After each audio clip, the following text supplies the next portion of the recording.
A Taesa anunciou dividendos e também o resultado do terceiro trimestre de 2023.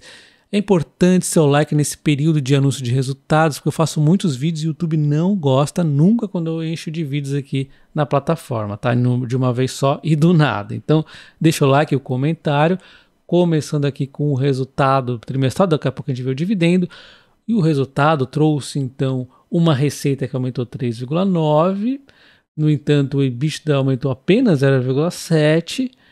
E aí, quando a gente chega no lucro líquido, a gente então tem uma queda de 11,6%. O negócio foi piorando, a gente vai ter que ver o que aconteceu no meio do caminho, tá? As margens ainda se mantêm estáveis, né? 82,7%. Vamos ver também como é que ficou aqui em comparação com o que o mercado esperava. Temos aqui um endividamento que, em relação ao ano passado, aumentou 22,4%. Teve um salto na dívida, né? E aí, com certeza, o resultado financeiro cobra. É por isso que a gente tem uma diferença aqui do EBITDA, né? Com o lucro. A gente já vai ver. E aí, os dividendos, a empresa até teve que diminuir um pouquinho aqui. Ainda são bons dividendos, mas será que isso vai se piorar mais para frente, né? Enfim, a gente tem que acompanhar. O consolidado de participações nos traz um EBITDA, uma dívida por EBITDA aqui de 3,7%. Então, dando uma olhada no que o mercado esperava da Taesa, em termos de lucro, 316 milhões, e a Taesa fez 330,2, superando 4,5 a expectativa do mercado. Inclusive, mais ainda quando a gente olha o que a XP e a BTG esperavam. Em termos de EBITDA, ela veio aqui em linha com o que a XP esperava, por exemplo, mas veio abaixo do consenso e abaixo, por exemplo, do que a BTG esperava, ou seja, ela veio aqui 7% abaixo do consenso, é uma métrica muito importante, e aí teve esse pouco de queda acontecendo, muito também por conta do IGPM, foi o grande vilão. Então aqui está as RAPs da empresa, 58,5% de toda a receita que a Taesa recebe é por conta do IGPM, e ele teve uma redução por conta do processo inflacionário negativo que aconteceu. Surpreendentemente foi negativo o IGPM, também não tão surpreendente assim, porque ele estava disparado, né, no ano anterior, e aí ele tem agora números negativos para compensar. Ele está descasando, inclusive, com o IPCA, e aí a empresa surfou uma onda extraordinária no passado, agora ela tem um pouquinho dessa conta aqui, porque ela continua tendo que investir, altos investimentos aqui, mas a gente tem aqui a receita dando uma atrapalhadinha nesse momento, mas ela também entregou projetos, por isso que a gente viu ainda assim a receita aumentando, né? A gente viu a receita aumentando. E aí a gente vê o IGPM, olha só, está acumulado negativo, mas ele pelo menos voltou aos números positivos aqui, né? Ele ficou um período aqui negativo, aí o reajuste que acontece aqui em julho veio bem ruim aqui para a empresa, mas o próximo tende a ficar melhor, né? Então o IGPM ele acaba impactando na receita e por consequência em todo o restante da empresa, mas temos também os custos que aumentaram. Pode ali ter feito as previsões aí o mercado errar um pouco, porque os custos aumentaram. Será que teve motivo? Temos o pessoal aumentando 11,6, material disparando, olha só, o material foi o grande vilão aqui, né? Serviço terceiro também aumentando, né? Tudo aumentando, aí tem de 185 milhões para 290,9. Deu um salto muito expressivo aqui, prejudicou o resultado da empresa. E a gente vê a justificativa da empresa. Quase tudo aqui é por conta da entrada de novas operações, da saída, por exemplo, no pessoal. Tem mais coisas para a empresa lidar, então tem mais pessoal aí trabalhando, né? E tem também os materiais. Aí não tem como você está fazendo investimentos para aumentar a sua receita, você tem que ter material para isso. E aí a Anaí trouxe 65,3, Tanguara 21,6, reforços aqui que ela fez na Nova Trans 16,6 e mais outros aqui, reforços do mais a 8,3. Então, caramba, totalmente justificado. A gente não se preocupa, a gente pode achar aqui, ó, custos, assim, sendo bonzinho, mais de 100 milhões aqui foi a questão, né, desses investimentos aqui que a empresa está fazendo. Mas é normal, é pontual. Na verdade, não tão pontual assim, que a empresa tem um pouquinho mais à frente. Ela, inclusive, deve buscar ganhar novos leilões aí de transmissão. E é uma fase que a empresa passa por conta de 2030 com as RAPs, aí, algumas delas aí, várias, na verdade, começando a vencer na sequência, né? Então, faz parte do ciclo das empresas.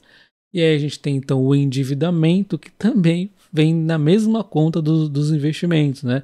Então, quando uma empresa paga ótimos dividendos junto aos investimentos, acaba tendo um endividamento um pouco maior, mas eu gosto muito da Taesa, tá? Só estou aqui falando da realidade, né? Não existe milagre. Se você está investindo muito, aí tem que às vezes diminuir um pouco o dividendo, mas eu acho até que a Taesa levou isso aqui melhor, por exemplo, do que a S Brasil, que ali no passado ela se enrolou um pouco mais ainda que a Taesa. A Taesa ainda está relativamente tranquila. A dívida dela então aumentou apenas 3,3, quando a gente olha aqui na foto em relação ao trimestre anterior, então ela está aqui se controlando, até conseguiu, aumentou sim um pouco a dívida, mas aumentou também o caixa, então assim, levou tranquilo em relação ao trimestre anterior, porém quando a gente olha lá o resultado financeiro em relação ao ano passado, a renda da aplicação financeira, por exemplo, foi menor, né? Ela estava ali menos dinheiro aplicado em relação ao ano passado. E a gente tem as despesas também aumentando, né? Mais juros incorridos aí, por conta do endividamento e tudo mais, e aí está impactando um pouco, o resultado financeiro acaba impactando ali no lucro, né? Então, o que a gente viu aqui, o que diminuiu? Então, olha só, muito do que a empresa nos mostrou hoje nesse relatório trimestral estava já apontado lá no relatório do trimestre anterior, que eu já comentei com vocês. A RAP dela, ela falou que ia aumentar em 4,1, a gente viu o resultado agora da receita líquida ali e tal, aumentou 3,9, então é praticamente a mesma coisa, né? E o que aconteceu? Foi o GPM batendo em 104 milhões, por exemplo, o IPCA tentando compensar, mas não o suficiente. Temos a redução da RAP, essas mesmas linhas de transmissão que tem o IGPM, no 16º ano ela tem um decaimento, aconteceu mais um agora, chegou no 16º e acabou. Nunca mais teremos esse problema com a Taesa, tá? Fim de papo esse problema aqui, porém o IGPM a gente tem que acompanhar como é que vai ser, a expectativa é que não fique mais negativo, né? O IPCA vai continuar positivo, a gente sabe disso. E aí a gente teve, para compensar esse buraco aqui que o IGPM causou e a queda da RAP, temos a entrega de novos projetos. Porém, com a entrega de novos projetos, né, teve aqui esse aumento dos custos também acontecendo, que a gente acabou de ver agora, além de toda essa história de investimentos ao longo do tempo aliado a dividendos, trazendo também um resultado financeiro que vai batendo um pouquinho ali. Continua tranquilo o case da empresa, mas é importante você entender que é questão do ciclo mesmo, né? E muito disso aqui ela já cantou, inclusive, no trimestre anterior ali. Tava bonitinho desenhadinho pra gente o que iria acontecer. Eu gosto muito de transmissão de energia por conta disso, né? A gente sabe muito do que vai acontecer, porque a própria empresa nos dá aqui vamos dizer, um guidance, né, do que vai acontecer, e aí a gente só vai trabalhando nos detalhes. Então, assim, eu não tenho surpresa quando eu vejo o resultado de transmissoras por conta disso, né? Estava faltando eu mostrar aqui também o resultado da equivalência patrimonial, ou seja, aquelas linhas de transmissão que ela tem ali, por exemplo, em sociedade. Temos uma aqui com a transmissão paulista, né? A Imoré, se eu não me engano. Agora eu não vou me fugir o nome, mas eu acho que é. Então, ela tem ali as linhas com equivalência patrimonial que também trazem resultado para a empresa. No fim das contas, o que aconteceu então com ela? Então, quando a gente olha a foto agora dos 9 meses da empresa, o lucro então teve a RAP aumentando, um pouquinho do efeito de EBITDA. Olha só, em relação ao trimestre anterior, a gente vê que é forte o impacto, né? E aí tem então esse aumento de 19,7% no lucro líquido regulatório nos 9 meses. Porém, quando a gente olha no trimestre, né, tem essa queda de 11,6%. Mas assim, não é o fim do mundo. Lembrando que o IGPM não vai ficar negativo, muito provavelmente, no próximo ciclo do ano aí, né? É bem provável que isso aconteça. Então, na minha opinião, o resultado da Taesa veio neutro, né? Veio ali dentro do esperado. Não tem grandes surpresas aqui, como eu acabei de destrinchar para vocês. Eu duvido que vocês achem o resultado ruim ou de repente espetacular. Foi ali, na minha opinião, ok, né? Tranquilo, óbvio. Aí vamos ver a reação do mercado, que é outra história, né? O EBITDA ali veio abaixo do que o mercado esperava. Se ele parar para refletir por quê, ele vai ficar tranquilo, né? Enfim, então está aqui, né, o anúncio de dividendos da Taesa. Para quem tiver as ações dia 13 de novembro, vai receber dia 15 de dezembro os dividendos de 59 centavos e tanto. Esse dividendo é relativo ali, ó, ao segundo trimestre, né, 30 de junho de 2023.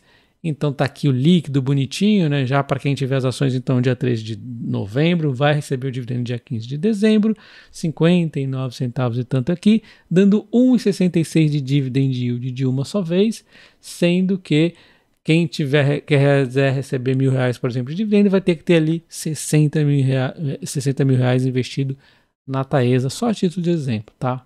Considere se tornar membro do canal. Eu estou fazendo alguns vídeos exclusivos para membros, outros eu estou mandando antecipadamente também para os membros. Se inscreva no canal também, ative o sino. Um abraço e até o próximo. E comenta aí, né, o que você achou do resultado da Taesa. Valeu!